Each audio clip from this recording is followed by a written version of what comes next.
Rice County has 14 townships, and in each of those townships are a town hall where if you live in rural Rice County, you've probably gone to vote or so on, but you might not be aware that they also have some of the earliest records of Rice County. Those township records are incredible and very, very localized. They include a wide range of items, but because of generally the climate control within the building, as well as the fact that they're not often staffed with regular hours, they can be a challenge to see.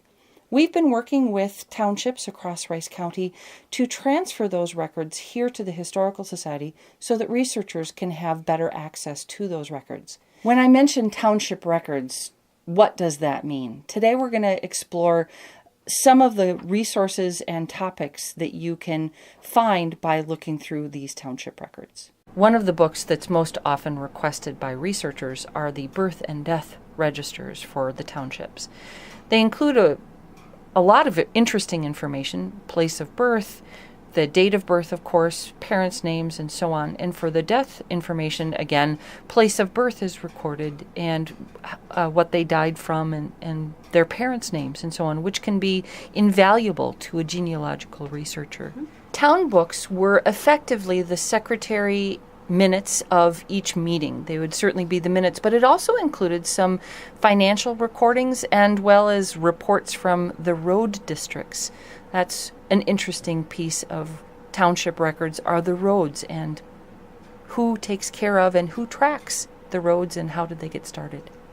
Townships were responsible for town roads, and many of which now are county and even state highway roads originally started from the township. It would be petitioned by people farming in the area, and these books include who made that petition, what the results of the hearing were, and a physical description of that road, and ultimately who was responsible for maintaining that. They often include maps in these books as well. In these township records are also court dockets. The justice of the peace, rather than asking folks to travel to the county seat, would have come out to the township and would have actually held court in those townships as well. They were binding and fully legal, and these court dockets are among the collections that we have. These are just some of the records that we have on Rice County's townships.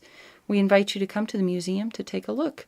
We're Rice County Historical Society, preserving the past for future generations.